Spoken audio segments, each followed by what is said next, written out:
Geography का chapter है। Notes. पृथ्वी की सतह के कुल क्षेत्रफल का लगभग 30% भाग जो है पर स्थल क्षेत्र है और लगभग 70% भाग पर जल क्षेत्र है, इसका विस्तार है। अर्थात पृथ्वी की सतह पर पानी से ढका भाग लगभग 2/3 है। जलमंडल के सर्वाधिक बड़े घटक महासागर होते हैं। पृथ्वी पर प्रमुख महासागरों की संख्या 4 है। क्षेत्रफल के आधार पर इन प्रमुख महासागरों के अवरोही क्रम में इस तरह से दर्शाया गया है। प्रशांत महासागर, अटलांटिक महासागर, हिंद महासागर, आर्कटिक महासागर। जलमंडल का सबसे बड़ा महासागर प्रशांत महासागर है। देखिए प्रशांत सबसे बड़ा है, बड़ा भाई प्रशांत हो गया, छोटा फिर अटलांटिक हो गया और तीसरा अटलांटिक का आकार कैसा है, एस के आकार के, इसका कैसा है, डेल्टा के जैसा है, ठीक है। हिंद महासागर और उसका हो गया फिर आर्कटिक महासागर। ये 4 मुख्य महासागर हैं, लेकिन और हम इसको सुविधा के लिए बहुत सारा महासागर बांटते हैं। यहाँ देख लेते हैं कैसे बांट दिए हैं हम लोग, ठीक है।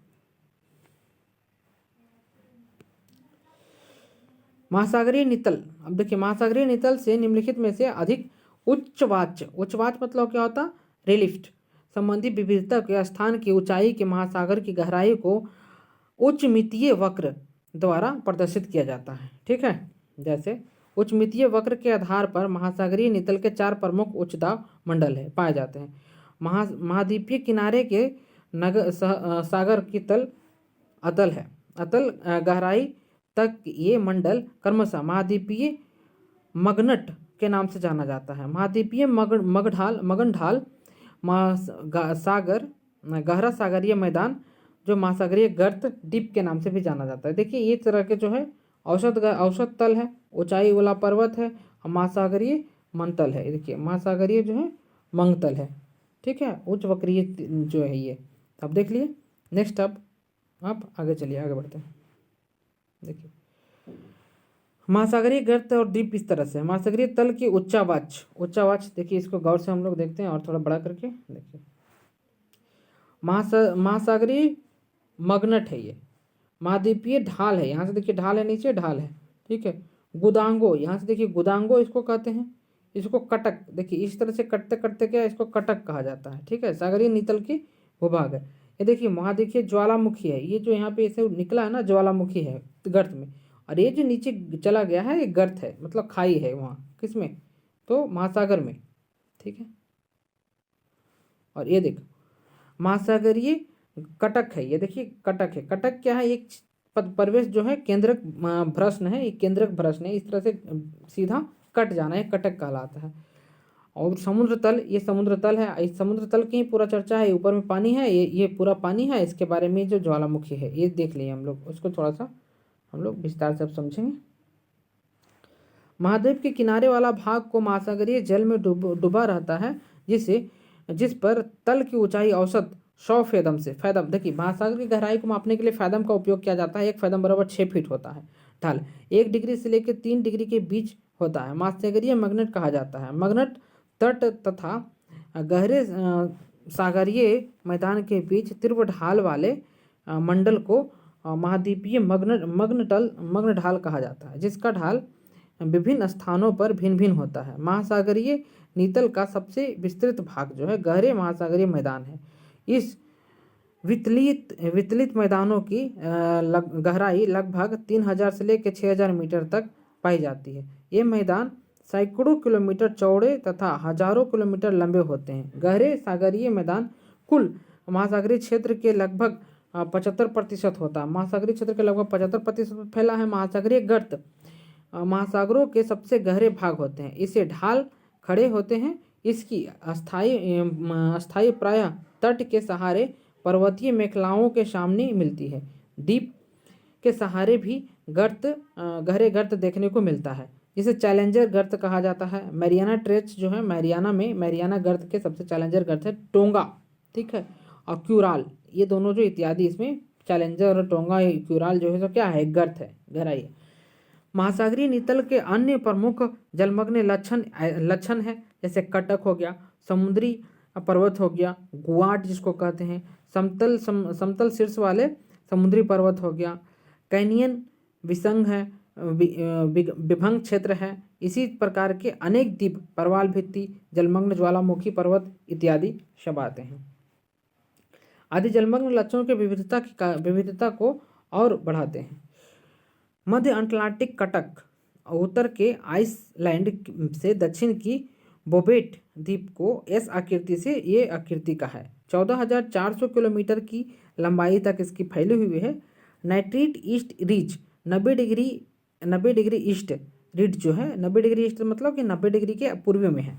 हिंद महासागर स्थित एक कटक का नाम 90 डिग्री पूर्वी देशांतर के नज़दीक एवं उसके सीमांत फैला यह कटक लगभग 5,000 किलोमीटर लंबा है। इसका विस्तार लगभग 33 डिग्री दक्षिण अक्षांश से लेकर 17 डिग्री उत्तरी अक्षांश तक फैला हुआ है। इसकी औसत चौड़ाई जो है 2,200 किलोमीटर है। किसका ये जो फैला हुआ है ना 5,000 किलोमीटर तक। मध्यवर्ती मुख्य कटक हिंद महासागर के उत्तर में प्रायद्वीपीय भारत के मगनट से आरंभ होता है, जहाँ पर उसकी ऊंचाई जो है 320 किलोमीटर हो जाती है। इस भाग को लाकाद्वीप चोंगास के नाम से जाना जाता है। इस कटक का पुनः दक्षिण की ओर विस्तार होता है तथा भूमध्य रेखा एवं दक्षिण अक्षांश के मध्य इसका नाम चौगोसा सेंट पॉल कटक हो जाता है। जहाँ एक कटक सागर के ऊपर आ जाता है वहाँ इसकी कई प्रकार द्वीप मिलते हैं। जैसे हिंद महासागर में मध्यवर्ती कटक के ऊपर कर्म में लक्षद्वीप, मालदीव, चोंगा, न्यू एम्स्टर्डम, सेंट पॉल, कारगुलेना आदि द्वीप मिलते हैं।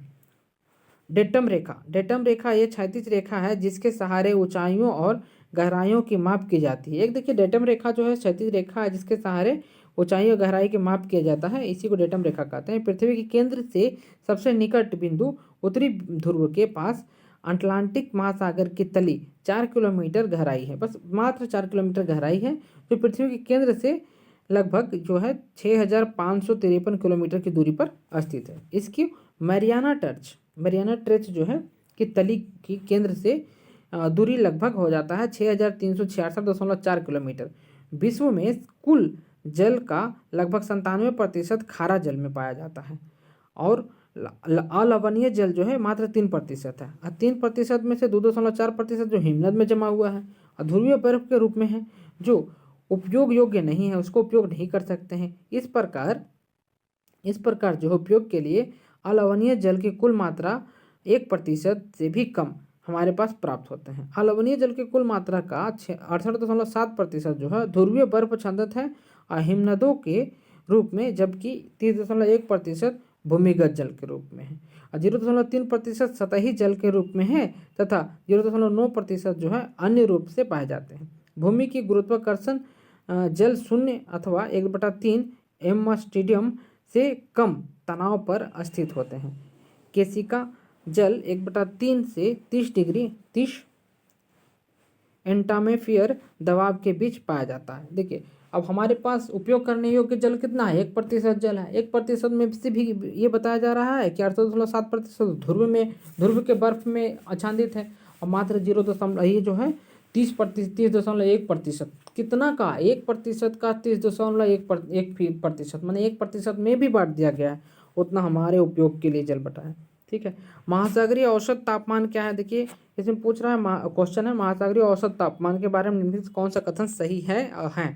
ठीक है। OMT को 26 डिग्री सेंटीग्रेड समताप रेखा की गहराई तक मापा जाता है, जो जनवरी मार्च में हिंद महासागर के दक्षिण पश्चिम में 129 किलोमीटर पर होता है। जो पूछ रहा है OMT को जनवरी मार्च के एकत्रित किया जाता है, उसे यह निर्धारित करने के लिए प्रयोग किया जाता है कि मानसून में वर्षा की मात्रा एक निश्चित दीर्घकालीन औसत वर्षा से कम है या अधिक है, इसके बारे में कह रहा था। इस कौन सा सही है, तो ये दोनों सही है इसमें। ठीक है, सिर्फ 2 सही है, एक नहीं सही है, ध्यान देने वाली बात है, एक नहीं सही है। 26 डिग्री समान ताप पे नहीं होता है, 26 डिग्री की जगह पे यहाँ पे क्या हो जाएगा, तो 26 डिग्री की जगह पे इसका आंसर जो है 26 डिग्री समान ताप पर होता है, लेकिन 39 फीट है, 59 फीट की गहराई पर होता है। ये 14 अगस्त 2018 को इसको घोषित किया गया था। पृथ्वी की सतह पर वह भाग जो पानी से ढका हुआ है, लगभग कितना भाग ढका हुआ, तो 2/3 भाग ढका हुआ पानी से। निम्नलिखित समुद्र तल पर पृथ्वी के केंद्र के सबसे निकट स्थान कौन सा है, तो ये निकट स्थान उत्तरी ध्रुव है। डेटम रेखा क्या है? डेटम रेखा एक ऐसा रेखा है, समुद्र तल के क्षैतिज रेखा है, जिसकी ऊंचाई और गहराई की माप किया जाता है, इसको डेटम रेखा कहा जाता है। क्वेश्चन फिर भी आए, इसको अंडरलाइन कर दीजिए और इसको आप पढ़ लीजिएगा, ठीक है। डेटम रेखा। हमारे जलमंडल का सबसे बड़ा भाग कौन सा है? जलमंडल का सबसे बड़ा जो स्थल मंडल का जलमंडल का सबसे बड़ा भाग हो गया अपना प्रशांत महासागर, दूसरा अटलांटिक, तीसरा हिंद। ये मुख्य रूप से 3 गो महासागर और चौथा आर्कटिक, ठीक है। हाँ अंटार्कटिक, सॉरी देखो ऐसे है, पहला प्रशांत महासागर है, दूसरा अटलांटिक महासागर है, और तीसरा ये है, और चौथा ये है, राइट। नेक्स्ट चलते हैं।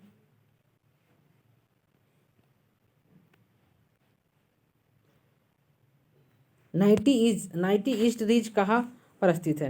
90 ईस्ट रीज जो है कहाँ पे है? तो हिंद महासागर में स्थित है। इसको देखो एकदम मार देना है, 90 ईस्ट रीज कहाँ पे है? तो हिंद महासागर में। ज्योग्राफी से आजकल क्वेश्चन बहुत ज़्यादा देने लगे हैं। भूमि में गुरुत्वाकर्षण जल की किस तनाव पर रहता है? तो किस तनाव पर रहता है? तो 1/3 एटमॉस्फेयर से कम, मतलब कि 1/3 वायुमंडलीय दाब से कम पर रहते हैं भूमि में जो जल है वो, ठीक है। पृथ्वी ग्रह पर जल के संदर्भ में निम्नलिखित में से कौन सा कथन पर विचार करना है? नदियों और झीलों में जल की मात्रा भूजल की मात्रा से अधिक है, कम है, ये पूछ रहा है। दूसरा पूछ रहा है हमसे ध्रुवीय, अक्षांतित और हिमनद में जल की मात्रा भूजल की मात्रा से अधिक है या कम है? तो इसका आंसर हो गया आपका क्या? 2 नंबर सही होगा, वो अधिक है, परंतु ये जो नदी वाला जो है कम, गलत है, ठीक है। नेक्स्ट, पृथ्वी ग्रह पर उपयोग के लिए उपलब्ध अलवणीय जल, मीठा पानी, कुल प्राप्त जल की मात्रा का लगभग 1% से भी कम है। बिल्कुल सही बात। पृथ्वी ग्रह पर पाए जाने वाले कुल अलवणीय जल, मीठा पानी का 95% भाग बर्फ के रूप में आच्छादित है। नहीं भाई, ऐसा बात तो नहीं कहा है, सिर्फ कहा है कि 1% से कम है, और 95 तो नहीं है। हमारे उपध्रुव में माने उपग्रह में, हमारे उपग्रह में मृदु जल की सर्वाधिक मात्रा है। हमारे उपग्रह में मृदु जल की सर्वाधिक मात्रा कैसा है? तो हिमनद के रूप में है, पर्वत के रूप में है, और महाद्वीपीय के रूप में इसमें अवस्थित है। समझे, हमारे बारे में गहराइए। पृथ्वी ग्रह पर अधिकांश अलवणीय जल बर्फ आच्छादित है, हिमनद के रूप में रहता है। शेष अलवणीय जल का सबसे अधिक भाग कहाँ है जो बताना है? तो हमें ये बताना भूमिगत जल के रूप में है। शेष अलवणीय जो आच्छादित है, एक आच्छादित है कहाँ पे? तो बर्फ के रूप में है, अलवणीय जल, मीठा पानी। और जो बच गया जो कहाँ पे? भूमिगत जल के रूप में है, जिसको भूजल कहते हैं इसको, ठीक है। महासागरीय नितल का सबसे विस्तृत भाग कौन सा है? महासागरीय नितल का सबसे विस्तृत भाग गहरा महासागर है, ठीक है। यूपी पीसीएस में पूछा गया, उत्तराखंड पीसीएस में 2012 में पूछा गया क्वेश्चन है। लाल सागर एक उदाहरण है किसका? ज्वालामुखी घाटी का, अपर्दन घाटी का, किसका उदाहरण है लाल सागर? लाल सागर एक उदाहरण है किसका? अक्षांशीय द्रोण का उदाहरण है, अक्षांशीय द्रोणी का उदाहरण है लाल सागर। इसलिए इसी के साथ लाल सागर के साथ हम लोग खत्म करते हैं। लाल सागर एक अक्षांशीय द्रोणी का उदाहरण है जो अफ्रीका एवं अरब के बीच स्थित है। इस क्षेत्र में चुंबकीय विसंगतियां का निर्धारण किया गया है। लाल सागर के आसपास वर्ष भर उच्च तापमान रहने के कारण रेगिस्तानी जलवायु वाले देश स्थित है। इसके किनारे जिंदा, हिजाज, मिस्र, पोर्ट सूडान, स्वेज और अकाबा आदि नगर स्थित है। उत्तरी अफ्रीका तथा यूरोप का एशिया के देशों से स्वेज नहर द्वारा संबंधित होने के कारण इसकी इलाका के व्यापार की बहुत महत्वता है, ठीक है। Bye bye, thank you. Channel को लाइक शेयर सब्सक्राइब कर लीजिएगा।